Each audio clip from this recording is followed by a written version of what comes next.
Welcome back to Let's Make a Game, a channel about making computer role-playing games using the free program Twine and the Sugarcube format for Twine. In this video, I'd like to continue talking about my current project of trying to code a complete game in 30 days. This is day 9 of the 30-day challenge. In the last video, I was explaining the possible things that could happen in the plan that I'd made of the game's plot, and I didn't get to the end.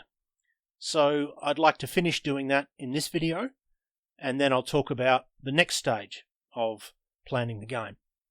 So if your character survives up to the point where I stopped talking last video, they will either have gotten a job in the palace, or they will have climbed the wall to talk to the prince or princess.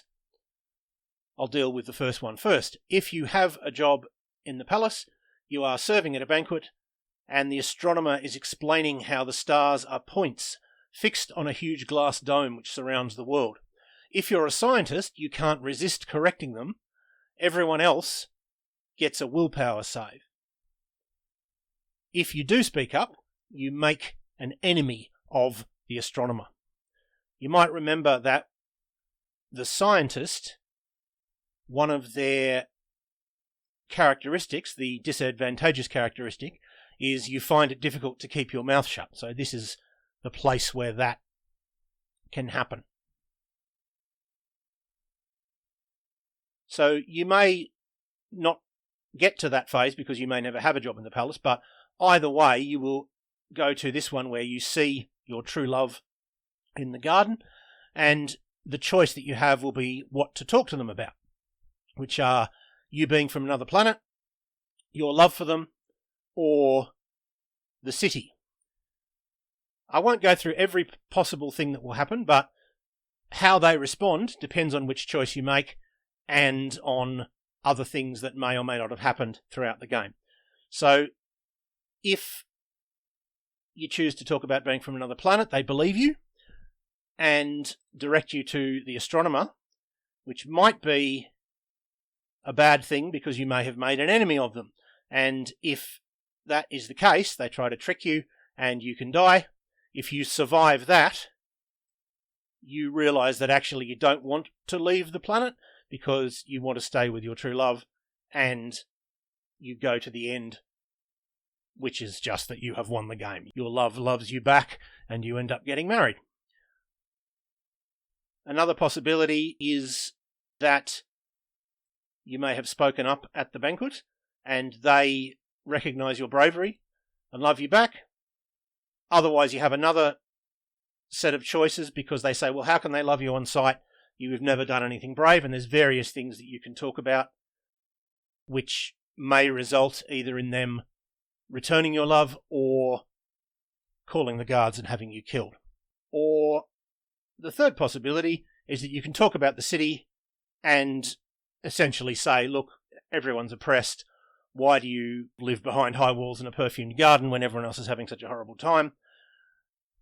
And again, they will either not believe you and you die, or they believe you and it turns out they were sort of misled by evil advisors and again love you back, fall back in love with you instantly. This is obviously not a realistic depiction of how relationships work. It's not even really a realistic depiction of how relationships work in fiction. It's a very fairy tale sort of way for things to happen, but that's how it happens in this story.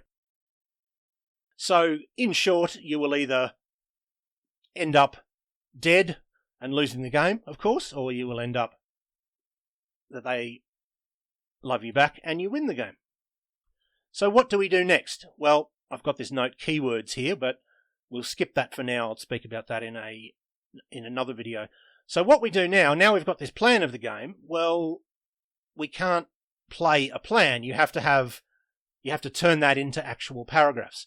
So the next stage is writing the actual paragraphs based on this plan, expanding each of these, possibly uncovering problems that I hadn't thought of and having to change things, but at least expanding that into a set of hopefully interesting choices and coming up with the exact way to express the particular thing that's happening at the time. And that's what I have begun to do now. I'll just read you a specific one. I've got the paragraph sort of in parts with names that are based on which part they're in. So the jungle ones are J1, J2, J3.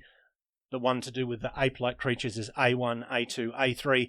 And it begins, you hurtle through an endless void. You cannot say whether you are rising, falling, or neither, whether you are awake or asleep, whether you are alive or dead. At last, the void becomes a specific place, and you find yourself on the new planet. So that is about all we have time for now. So I will leave it there. I hope that was useful or interesting to at least some of you, and I hope you will tune in next time.